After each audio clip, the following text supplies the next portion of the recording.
Good. That's on. I think we're ready to go. Okay. As we describe the 5th century from a Jewish perspective, I think we're doing this in a timely time.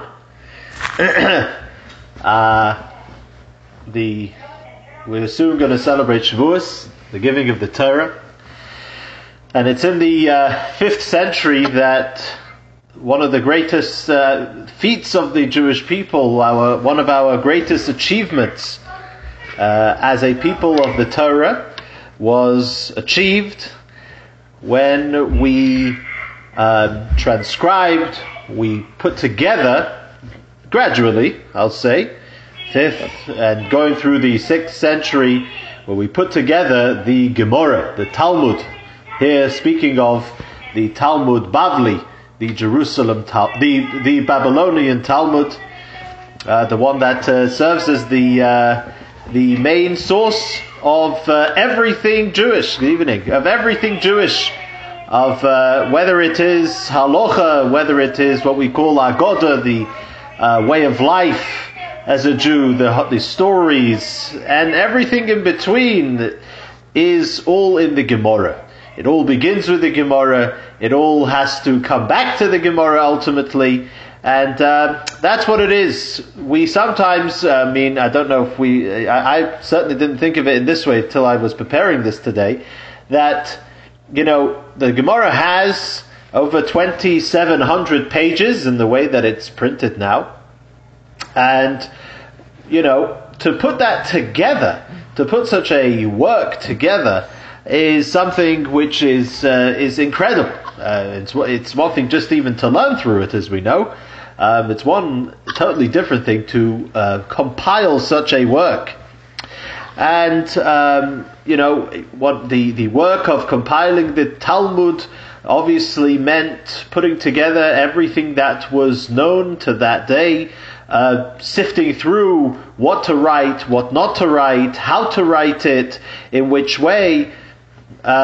We know that, as we'll elaborate on soon, how the Gemara was not just is not just a haphazard collection of sayings and arguments and anecdotes and stories and teachings, etc. The Gemara is highly meticulous as how it's written, and this serves as the basis for all the mafarshim, all the commentaries that follow, where one thing runs through, one principle runs through all of the mafarshim, all of the commentaries, starting from the Gaonim, for those who came in the centuries after the Gemara, that the Gemara is written in a very exact fashion, even to the word. There's obviously a difference, large difference, between how we study the Chumash, Tanakh in general, the written Torah, Torah Shebichsav, and Torah Sheba'al Peh, the oral Torah, which remains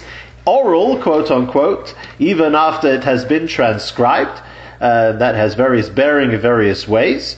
But nevertheless, the Gemara is highly, highly exact, and it's nothing is haphazard. And to do that, to put that all together, was an amazing feat, an amazing piece of work. Now, an obvious question which can be raised, before we get into the character who stands behind this and is the Jew, I think, hands down, of the 5th century. Before we get into that, the question begs as to why then? Why is it in the 5th century, this time, this era, that the Talmud is written? And there's a very, very interesting commentary of Rabbeinu Bechaye, or Rabbeinu Bachye. Vocalization is as we mentioned this last week, is endless when it comes to variation. Whatever, I've gotten used to Rabbeinu Bechaye. Many people will tell me that is completely wrong, but anyway, be it as it may. Rabbeinu Bechaye is a commentary on the Chumash, and he has a very interesting anecdote. I believe it's a Chumash Shemos, I believe. And he says that Rabbi Yehuda Hanossi, Rebbe, famously transcribed or edited the Mishnah, and did so because there was a risk that the Torah, the oral Torah, would be forgotten from the Jewish people. This is a famous thing. Now, what's interesting is that in the times of Rabbi Yehuda Hanossi per se, in his day, there was actually relative tranquility. Things were pretty good in Eretz Yisrael under Roman rule. Rabbi Yehuda Hanossi was very well put with the Roman emperor. They were very good friends, and things did quite well. But in the days before him and the days after him was when definitely the days before him, the decades before, times of, we studied about Rabbi Akiva and the predecessors of Rabbi Yehuda Hanossi, which lived under the most terrible conditions of the Roman Empire. Those days were the catalyst for the transcription of the Mishnah in times that were good, in times that were okay. So it wasn't the days of Rebbe per se that he felt a need, we've got to do this right away, things are really bad outside. Actually, outside things were really pretty good.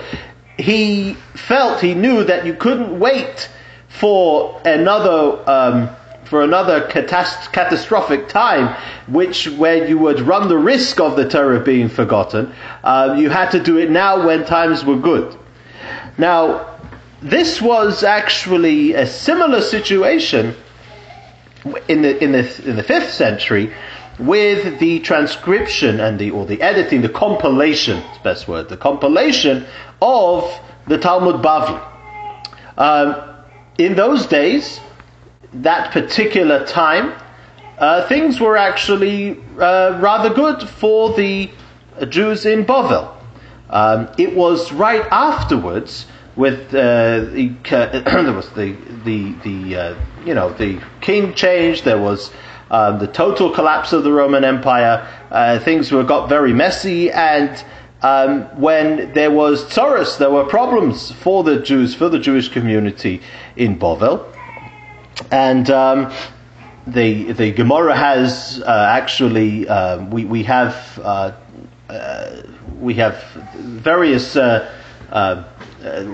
anecdotes, various things the Gemara says which demonstrate of how difficult it was. There was the time that later on it was the Persians, the Babylonians, whoever. I'm not particularly well versed in who was in control that time, what they were called, but they banned saying of the Shema. They banned keeping Shabbos in the way that we do it. Actually, that is the reason why in the Kedusha in Musaf on Shabbos, when we say in Chabad we say Keser, the Musaf on Shabbos we say the Shema. We say Shema Yisrael Hashem Elokeinu Hashem Echad. The reason for that is because the Jews had to smuggle in at that time, the saying of Shema, because they weren't allowed to do it in the official time, and they would, because the king would send police, secret agents, whatever it was, to make sure that they didn't say Shema in the regular time. So they had to smuggle it in a way that would fit in, and that's the reason actually why we have saying of the Shema right in the beginning of the davening, in the brachas as we call it, in the blessings right in the early part of davening. Again, that was a smuggle in. Either way, in the time when the Gemara was written was rather good.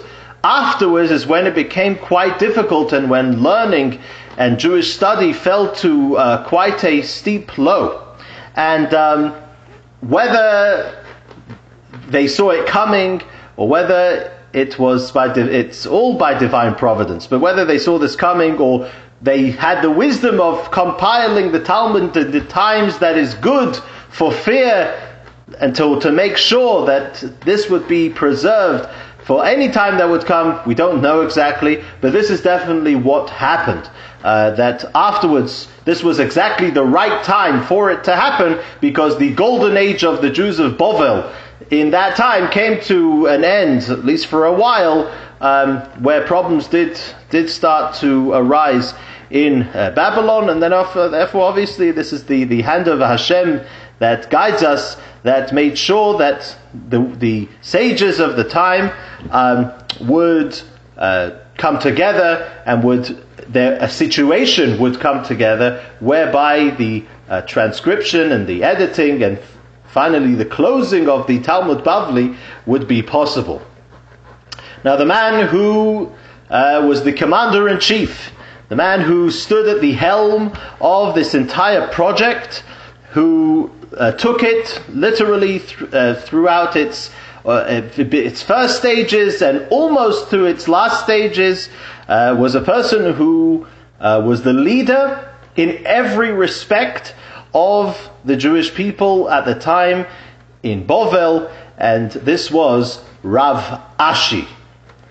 Rav Ashi was an everything. It was a luminary, the Moir HaGodol, as he's described in many places, the great luminary, who was a man who, as we will describe, of incredible breadth of his abilities, both in Torah learning and in Jewish leadership. Somebody who is only, comes once in a century, or once in several centuries, as we will see soon. Not even does every century get to have such a character, such a personality like Rav Ashi was. The Gemara tells us that Kishemeis Rova Noilad Rav Ashi. When Rova passed away, we studied about Abaya and Rova, and that Rova was the one who, after Abaya's death, became the leader of the Jewish people, the leader of Torah, rather, or more accurately. When he passed away, Rav Ashi was born. And the Gemara tells us, L'lamedcho, that this comes to teach you that a tzaddik that a great tzaddik does not pass away before another tzaddik is born, comes to the world to take their place, to take over their leadership. The verse says, "V'zorach hashemesh, ubo hashemesh v'zorach hashemesh." The sun sets and then the sun rises, meaning that Hashem never deserts, leaves His people leaderless. And although it may take time, according to this Gemara, Rav Ashi was only born when Rova passed away. It may take time, but Hashem will always provide the Jewish people with the leaders that they need. So now some say actually that he was born before. This goes to according to various calculations, as because we seem to know more clearly when Rav Ashi was passed away, and we pull back the date. So some say that it has to work out that he was actually born before Rava passed away, but he assumed leadership. He was so to say brought up to the stage of Jewish leadership, becoming the Rosh Hashiva at a very young age, and more or less soon after Rava passed away.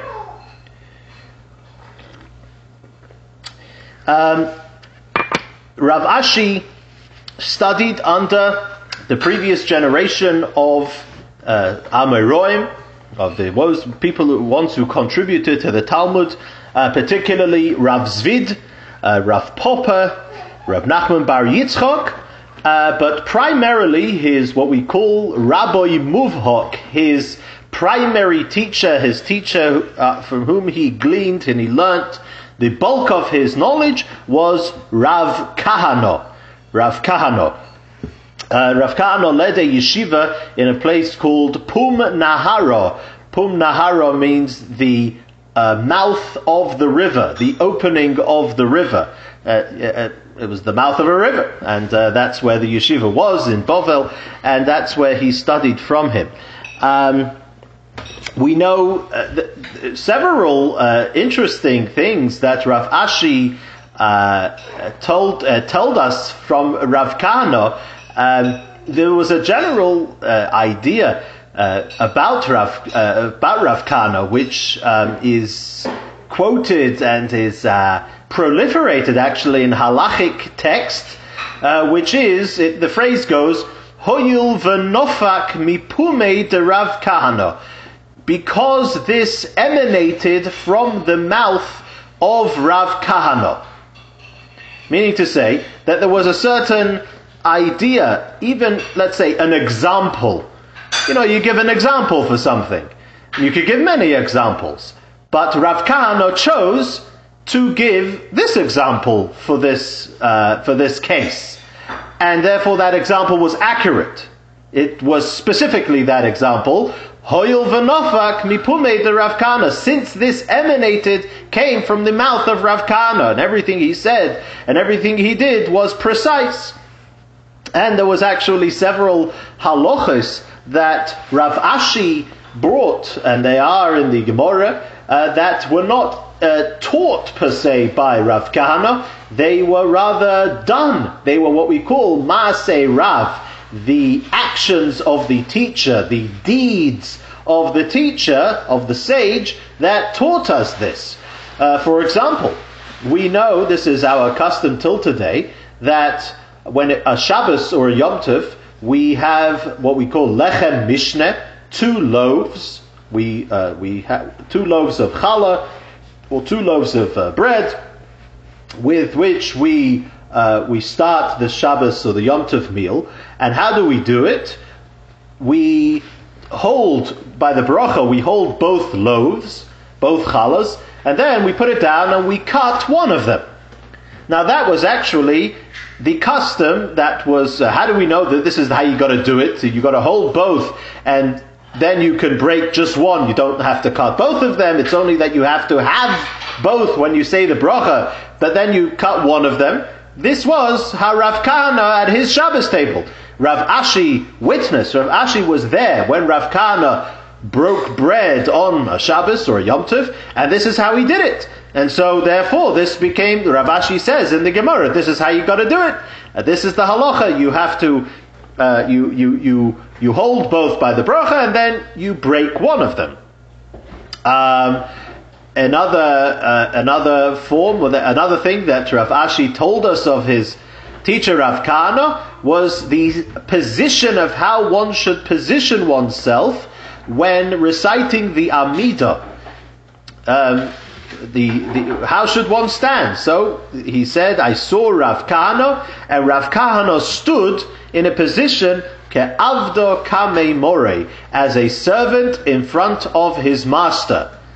Now we don't have this kind of society today where you have servants and masters, but apparently there was a certain position of clasping the hands, or putting one hand over the other and putting them by your chest or something like that, which was the way a servant would stand in front of a master. And so how should you position yourself by the Amidah? It wasn't taught, it was said by Rav Kahana.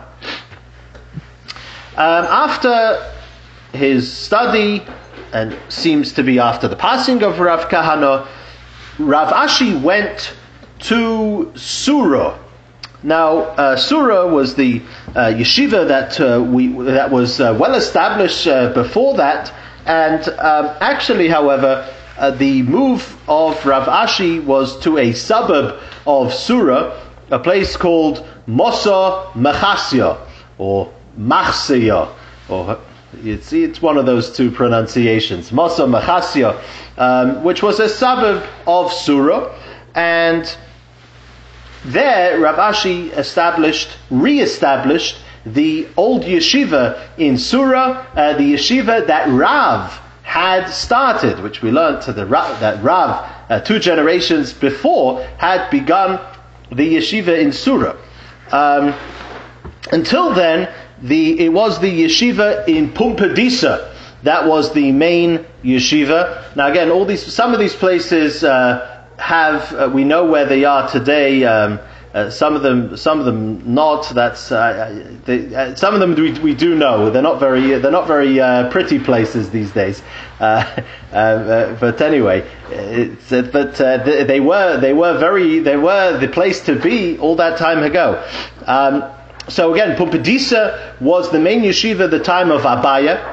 Abaye, when he taught in the yeshiva of Pumbedisa. We learned last time how after Abaye's passing, the Rova went to Mechuzah, and the yeshiva, the center, the place to be, the center of Torah became Mechuzah.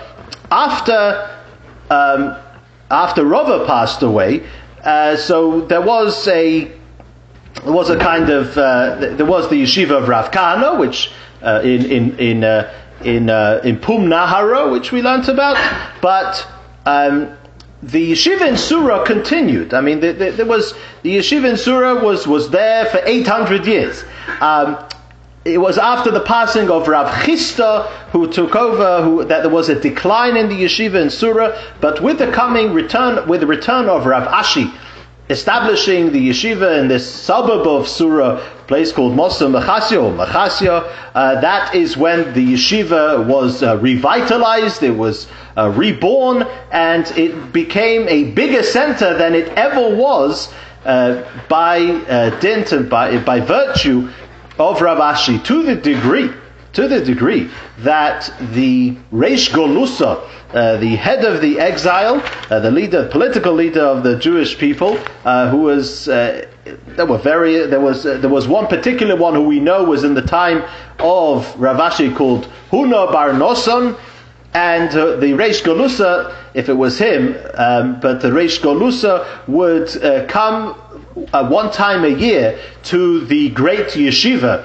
wherever it was, and he would address the people, and he would get a lot of honor. This was his, the show to the people, the presence of the political leader, and he changed his place. He was the appearance of the Reish Galusa, the annual appearance of the Reish Galusa used to be in Pumbedisa, and because of Rav Ashi's re-establishment of the yeshiva in Surah, Mosa Machasya, the Reish Galusa transferred his annual appearance to Mosa Machasya.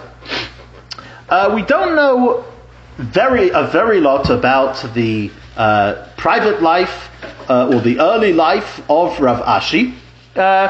There are a couple of things that we do know about his life, and about a description of a kind of a character and a kind of leader and tzaddik that he was. His father-in-law was someone called Romi bar Abo, quoted in the Gemara. Several of his children, his sons, are mentioned in the Gemara. There was Mar bar Rav Ashi, Mar, Sir. He wasn't even called by his name, Sir Mar bar Rav Ashi, the son of Rav Ashi. He was a great leader in his own right. Mentioned in the Talmud.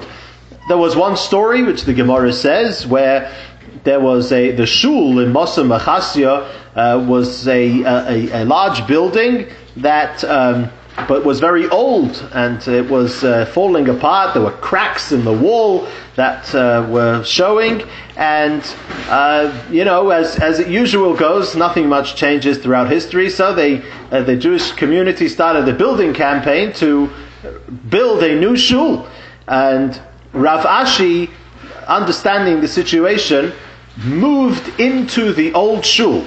He took his bed and he moved into the old place, and he would not move out until the new shul was finished. Now, when Rav Ashi does that, that new shul was quickly finished. He wouldn't move out of the old place until even the piping and the gutters had been completed in the new shul, because he said, people's enthusiasm wears off, and if there's no ongoing urgency, then it won't ever be finished.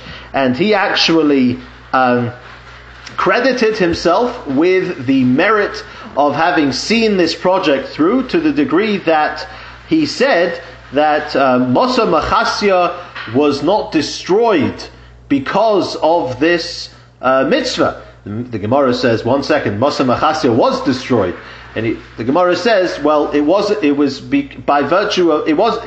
because of this. It was because of other things that happened in Mosa Machasya that eventually it was destroyed. But it could have been destroyed because of this. He was the one, because of not building the shul, but he actually, well, rather I'd say he added a thing. He said that the shul had to be bigger or higher than all the buildings in the town. That's actually the halacha. It's actually the din, if you're able to achieve this, that the shul needs to be taller than all the buildings in the city. And he achieved this, and he says because of this, and the building of the actual shul, and the size, and the importance of it, that Moshe Mechasi wasn't destroyed, at least not because of that sin, not because of that problem. He evaded that problem. Another very interesting custom that was at least brought about by Rav Ashi was that Rav Ashi made a wedding, and it seemed to have been a large wedding for his son. And he saw that the sages, the chachomim, many of whom were at the wedding, were getting a little too enthusiastic. Their joy was overspilling into unwanted territory. Nothing bad. He just felt it was just a little too far, and so Rav Ashi took a glass, of white, of clear crystal, of very good glass, and he smashed it, and sort of shocked everybody. Whoa, what's going on? And with that, he dampened things. He brought things a little back into context, into where they belong. Now that the Tosfos comments and said that is actually the source, the original source for breaking a glass by a chuppah, for breaking a glass by a wedding. The Tosfos says that later on, as time continued, the custom was maintained because what we call Zecher L'Churban, as a memory for the Beis HaMikdash. That's the reason that we all know why we do this, is because we remember the Beis HaMikdash. However, it was propagated. It began in a very unusual way, but it was Rav Ashi who did it, and it was done in order to sort of put the simcha, put the joy into proportion, into its it shouldn't be sort of an endless simcha, endless joy. It will only be when Mashiach comes and the Beis HaMikdash is rebuilt, and that's why we do this. I guess the action of Rav Ashi was kept and maintained as the memory for the Beis HaMikdash. Rav Ashi said that a Talmid Chacham, that a Torah sage that is not tough like iron is not a Talmid Chacham, is not a sage. Well, that is evident from his story with the glass. Rav Ashi was a leader par excellence. He was quite wealthy. He had, the Gemara tells us that he had forests, and he dealt with lumber.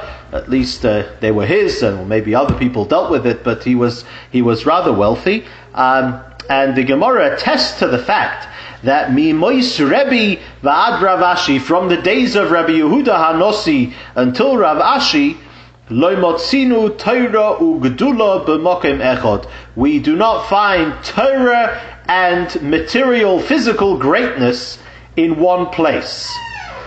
Meaning that it was this very rare combination of being an immense Torah personality, together with being very, very adept and being rich, being very well put in leading the Jewish people. Rebbe was again probably the last person who was this all-rounder, who led the people in every respect, was looked up to by everybody, whether because of his Torah personality or because of his position of wealth and importance, and looked up to also by the non-Jewish rulers and population as the man of the Jewish people.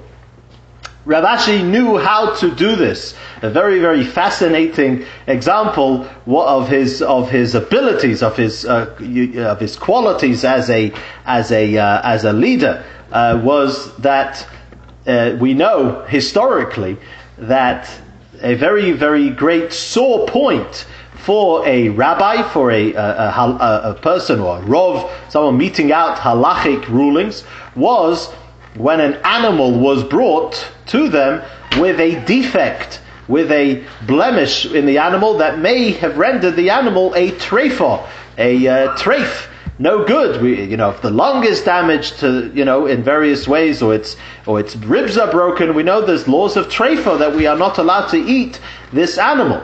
Now, many, many stories, including my own family. My great-grandfather was basically chased out of his shtetl in Russia because he did this. The butcher would come. This was the meat for the whole shtetl for a week, and the livelihood of this guy for quite a bit of time, a calf or a cow, and he would come, and there would be a problem with the inside. There would be a problem, a shaila, a question.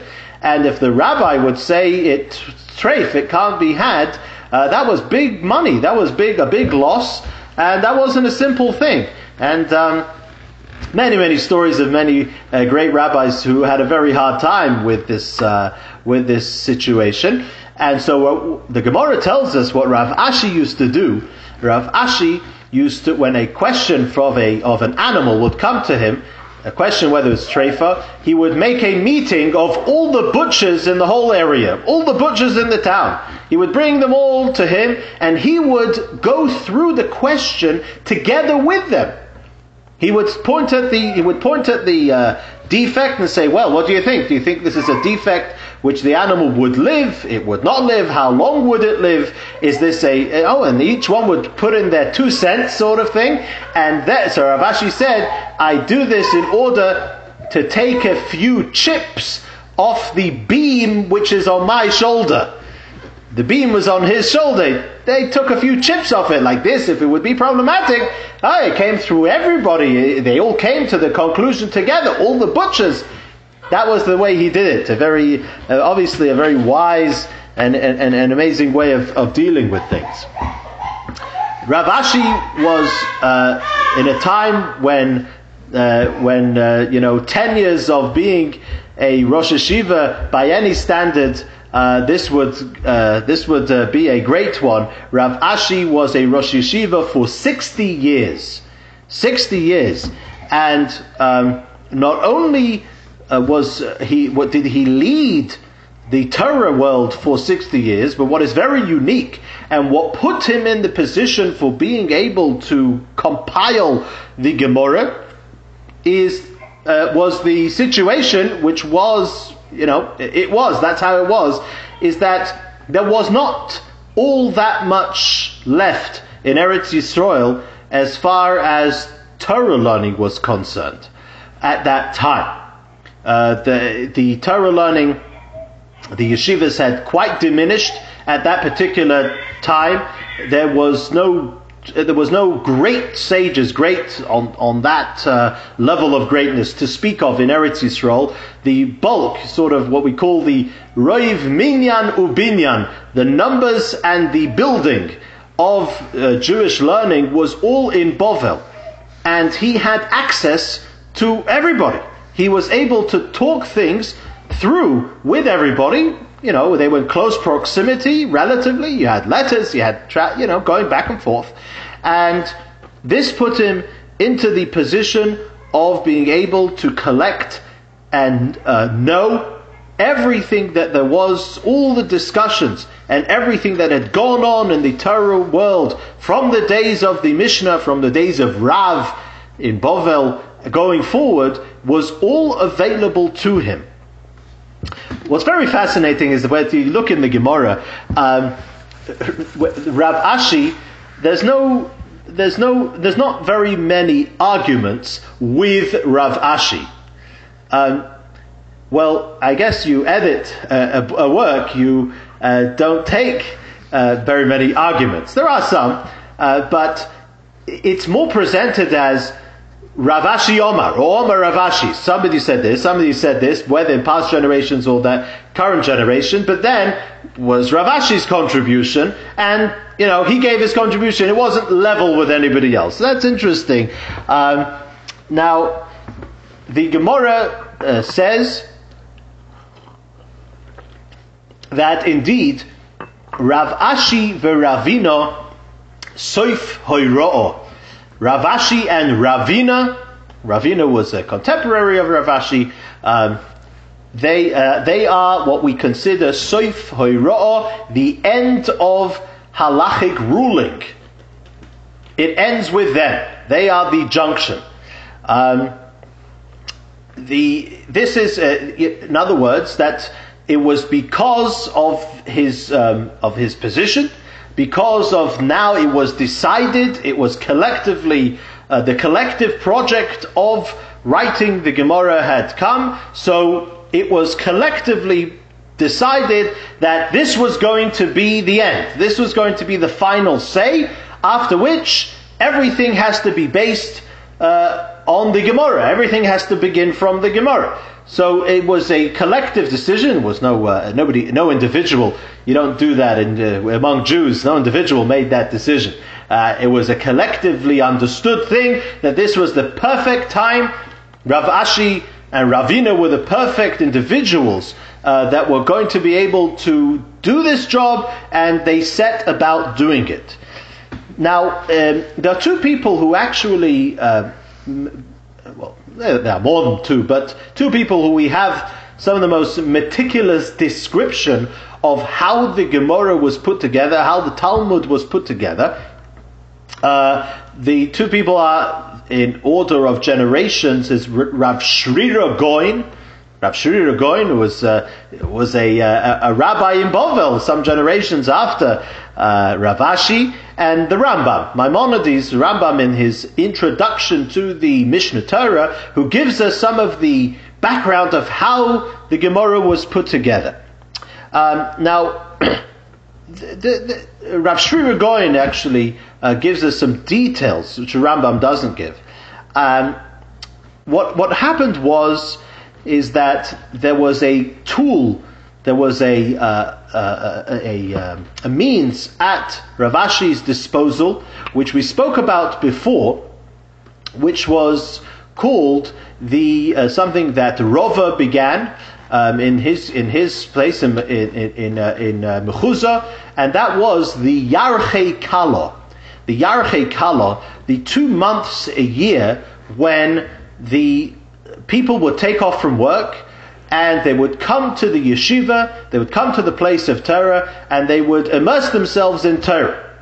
Now, these 2 months were typically the month of Elul and the month of Adar, the month right before, or maybe going into the month of Tishrei, the high holidays, and the month of going into Pesach. And this was the time when everybody came together and everything was on the table. Things were all discussed. Now, until the times of Rav Ashi, until the times when when there had to be an organization, there wasn't necessarily an organization. They would teach, and whatever was taught was taught. Rav Ashi made the system, and obviously having in mind that this would ultimately be put together as the Talmud. The system of Rav Ashi was that every year there were 2 Masechtos, there were 2 volumes of the Mishnah, 2 tractates that would be discussed, not more and not less. So, in other words, it was regimented. There was 2 Masechtos to be discussed. I'm guessing was 1 Masechta for each of the months. So every year had 2 Masechtos. And it was for the whole 6 months, all the time in between these kalos, these yarchei kala, these conventions, were times when everybody would prepare and come to the yarchei kala prepared with everything that was known, with everything that was taught till then about these masechtes, about these volumes, about these tractates. So if everybody knew what was coming and then they knew what was going to be taught, then this was the best way of how to make sure that everything would be on the table, everything would be discussed, and the best way to have everything at your disposal to put down. Now, we have today 37 Masechtos, 37 volumes, Masechtos, tractates in the Talmud. Now, mainly these are tractates which concern our lives today when there is no Beis HaMikdash, when there is no temple. So for example, you have the part of the Mishnah, the 6 parts of the Mishnah. The first part is called Zroim. Zroim means agriculture, seeds, agriculture. Now, most of the laws of agriculture apply in the time of the Beis HaMikdash, and in Eretz Yisrael. Whether it's the Shemitah that applies in Eretz Yisrael, whether it's the Maaser, the Teruma, the things given to the Kohen, to the Levi, these things don't apply in Chutz La'aretz, outside of Eretz Yisrael. And so that seems to be the explanation why we don't have the transcribed and finished product of the Gemara on these volumes, on these tractates. The same thing is with the last part of the Mishnah, the last section, Taharos, the laws of Tuma and Tahara, purity and impurity. The only tractate that we have Gemara on is Nida, is the volume that deals with the purity of a woman, a Nida, going to the mikveh, etc. The only tractate that we have in Zroim, in the first volume, is, in the first part of the Mishnah, first section, is Brachos, the Gemara on Brachos, because brachos are made all the time, and that's where we deal with the subject of reading the Shema and davening. That applies everywhere. So, now, so it seems, I don't know if there's a perfect understanding as to why we don't have the Gemara on these tractates, although they were discussed, as we said. In other words, there were 2 tractates discussed every year, and they didn't miss out anything. It's because it seems to be that the work was done primarily for transcription. The work was done primarily, for the tractates that were necessary, and the other ones, it seems, would fall by the wayside. I don't know if there's 100% clarity on that one. Yeah, I see. I got my hand raised. I see. I can prove it to you. When we want to know about what time to say Kriya Shema, the first Mishnah, Masechet Brachot, talks about the time to say Kriya Shema, Misha'ah Sha'konim Nechlasim Le'achot B'Trumatan. That means already in the year 219, when the Mishnah was published, that was still something people saw. Of course. That's why I say there is inclarity. I don't accept the explanation as a. I've only seen that explanation. I don't get it entirely, as you say, and for many other reasons. Although it's possible. In other words, it was kind of. They said, okay, what do we have to do? When you do a job, you do what you have to do first, and then you do what you less have to do. So it wasn't completely, obviously, Shemitah and all these things apply. You just have to go, cross over, travel. Yeah, they all apply. So yeah, I agree. So but that's the reality. We don't have the Gemara. I definitely think they were doing it, and the Rishomi acts like this is something that's being done. Yeah, the Rishomi obviously does. Of course, the Rishomi has it. Yeah. So I don't think what I'm trying to say is Israel did not go into disuse after the Korban. They went into disuse several hundred years after. This is several hundred years after the Korban. Was done to keep it going. We're talking the Korban's in the 2nd century. This is the 5th century. It was closed around 375. In other words, up to that point, there was a serious. In fact, part of my theory I said last week to you. One of the reasons why people left Eretz Yisrael, besides the fact that they were yeshiva, is by now the Gemara says that. So they went through. There are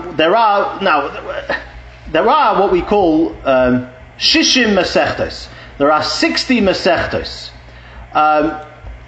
now this is actually in our division of the Mishnah. There are actually 63 Masechtas.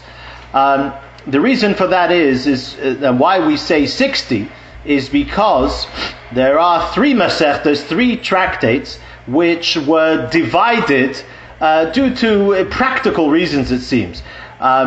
We have what we know them as Bava Kama, Bava Metzia, and Bava Basra.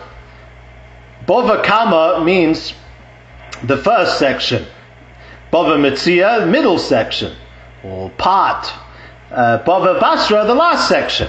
Now, the reason is, one second, Yehudi. The reason is because this was one long tractate, one long thing called Nezikin, damages, and they all deal with sort of the laws of neighbors and damages, interpersonal property rights and etc. And it was divided, was subdivided into 3. And the same way also the Masechtas of Sanhedrin and Makos were one Masechta originally. They were divided into 2 later. So we have the term called Shas. Shas. Shas is Shas is Shisha Sedorim, 6 sections. But then we have a term called Shishim Masechtos, 60 Masechtos. There are actually 63, but originally they were subdivided a little differently. But the Gemara says is so that with this, Rav Shri Regoin, I should say, Rav Shri Regoin, who documents the evolution of the Gemara, how this all happened. Rav Shri Regoin writes that it comes out that if they did 2 Masechtos, 2 tractates each year, so it took 30 years to go through the entire Shas. Now, being that Rav Ashi was Rosh Yeshiva for 60 years, so Rav Ashi went through the entire Mishnah and everything that there was, the entire learning that there was, he went through it twice. And what we call it, 2 Mahaduros, 2 entries. He had his the first Mahadura, the first round, and then Mahadura Basra, the second round. There's actually one place in the Gemara that the Gemara says that Rav Ashi taught something in one round and then changed his mind in the second round. And that's how there was a conflict as to what Rav Ashi said. Again, remembering that the Gemara wasn't actually fully finished by Rav Ashi. It was the groundwork, everything was sort of laid out. It took about a century to that the Gemara was completely solidified and transcribed and canonized, sort of. But anyway, Rav Ashi taught one thing once, and somebody remembered it from the first time, and then it was changed. He changed his mind the second time. I'm so glad you said that, Rabbi Dubov. Oh, good. Because the way this thing started, I had the impression you were saying that the copy was all finished up by the end of the... No, we'll get to this. I know that's not. No. It wasn't finished up till more like 600. Yeah, this is correct. 1 second, we'll get to it. Now, what Rav Ashi did was in a very, very interesting way. Rav Ashi, what I'll call, he flattened the generational curve, meaning you have arguments in the Gemara which go intergenerationally, meaning you can have a Rav said something, and Rav Chisda argues, Rav Huna says something about it, and these people lived in a space of centuries.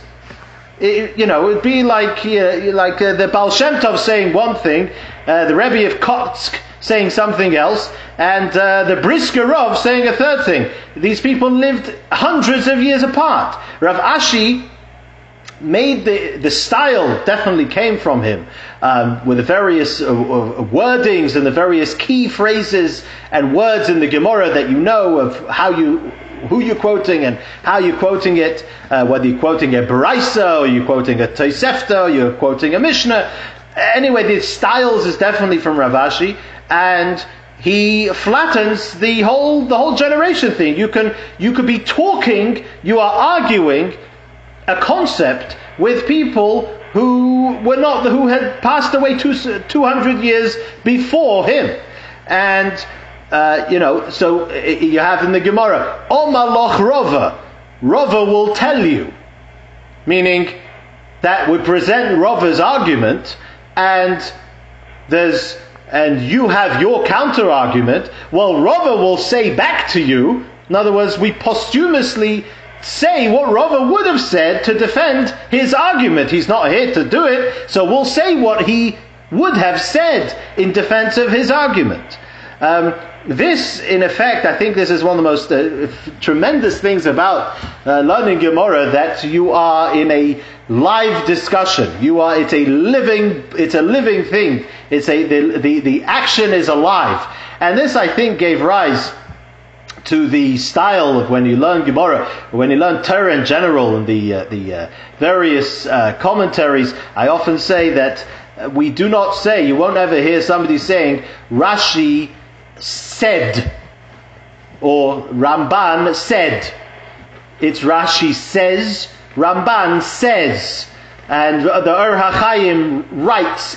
We speak of it in present tense, and the arguments are in present tense. The Torah is alive because of the living Jewish people that study it, and for all practical purposes, Rava and Rav Huna are right there with you in the room, and that's how we learn. That's how the Gemara is written, and I think that is a credit to Rav Ashi who wrote it in such a style. Yehudi, you're going to give me where we're going to... The person I talked to them. What?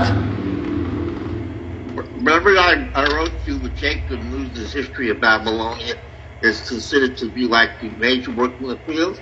So he writes, once in a while, some of these situations that you're describing are fiction. In other words, if it gets to the point where it just contradicts common sense, like, for example, this isn't the Gemara, this is a Mishnah, but still, you can see from this Mishnah what the process is.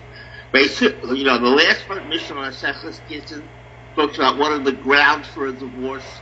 So you have an argument with Beis Hillel and Beis Shammai. Beis Shammai have very strict grounds, has to be Dvar Avah. Beis Hillel says, Afilu Hidicha Tafila, and then all of a sudden Rabbi Akiva in the argument. Rabbi Akiva, famous argument. No. When he lived after the temple was destroyed, and they lived before. So obviously, something like that has to be understood to mean that what Rabbi Akiva is doing is running a footnote to the argument of Beis Hillel. And Nuzla points that out in a lot of situations that you're describing now. But sometimes what you're seeing isn't really that this actually happened in this issue. Of course. It's more like, that's a good point. In other words, the Mishnah is also written in that way. The Mishnah is written in that way, as you say. In other words, okay. You also always have to preserve common sense. Okay. Rabbi Akiva is arguing in an argument between Beis Hillel and Beis Shammai. That's not an argument that took place at the same time. Sure. Well, Rabbi Akiva was technically from Beis Hillel. Not popular. Okay? So we know for sure that this is something that's added on as either a footnote to Beis Hillel's opinion or whatever, but it's not an argument that actually took place in the yeshiva. Okay? Rabbi Akiva wasn't in Beis Hillel and Beis Shammai's yeshiva. He was a lot even more in it. So there's no way he could have participated in the argument to Beis Hillel and Beis Shammai. So what Nuzla says is the same thing happens in this whole description you're describing in the problem. Okay, Yehudi, we're going to go on. With your permission, Yehudi. Okay. So the again, as we mentioned, the organization of the Gemara was continued after the passing of Rav Ashi, and it took about a century. There was it is accredited very much to Mar bar Rav Ashi, the son of Rav Ashi. Mar, sir, the son of Rav Ashi, and Ravina, who took the project of the Gemara to its finish line, where it was canonized, transcribed, obviously then by hand, no printing yet, and we actually only we have various versions and editions of the Gemaras which were written by hand. Always the issues was what we call the girsos, the various versions, because of the issue of copying handwritten things, and how do you copy it? Did the person copy it right? Was there mistakes? Was there amendments, etc., etc.? So, until we actually have, there's only one version of a complete Gemara, complete Talmud, which we have today, which is handwritten, which is, I believe, of the 13th century, which is the Munich edition of the Gemara. After that, when printing began, so you have, the established version of the Gemara with all the girsas, various books of the girsas of the things that were changed either by mistake or on purpose. We know the censor, the Christian censors were very very critical of many things that the Gemara said. The Gemara everything was put in, and something that the Christian censors didn't like, and that in the Muslim countries were able to be put in. Anyway, that's a whole study in itself, the versions of the Gemara and but that's what it is. The basic text was written and finalized about 100 years after the passing of Rav Ashi. To put things into perspective, when we start speaking of people who lived not that long ago, we're in the 21st century, and this is the 5th, so 1500 years. What's that? But to put it into perspective, there were 1807 years from Moshe Rabbeinu until the time of the passing of Rav Ashi. This is the Rambam enumerates 40 generations. The 40 generations of the Masorah, of the tradition of the Torah Sheba'al Peh, of the oral Torah. Starting, number 1 generation is Moshe Rabbeinu. Generation number 40 is Rav Ashi. And with this we culminate an era. The culminating era of 1807 years where the Torah was officially oral, the Torah Sheba'al Peh, that is, the oral Torah. And from the time of Rav Ashi, we have a text that we have to go back to. That we don't rely anymore on an oral tradition. We must rely we must rely on a text. And the reason for this is the Rambam phrases there. The Rambam says that this text was niskabel eitzel kol Yisrael. It was accepted by the entire Jewish people. Again, Rav Ashi was able to do this. He lived at that time, at that perfect time. Whether he realized it by divine inspiration, whether he realized it by, intuitively, whatever it was, he lived in a very unique time where a work could be created that would be it would be accepted by the entire Jewish people. Of course, even those who wrote the Talmud Yerushalmi did not reject the Talmud Bavli.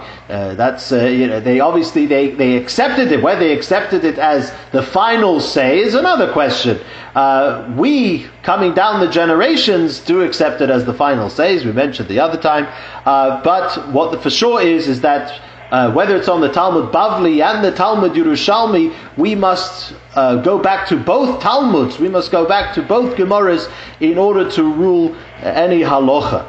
Now we have again in the Gemara precious little about the character, the personality of Rav Ashi, but there's one little story which the Gemara says, which happened at the end of the life of Rav Ashi, which gives us a little glimpse as to the tzaddik, to the person, to the tzaddik nature of he was. He was a holy person that really lived on a wavelength that was completely holy, that was a very godly wavelength. The Gemara tells us that Rav Ashi was once going about his doings, and he bumped into the Malach HaMoves. He bumped into the angel of death, and the angel of death told him that your time is up.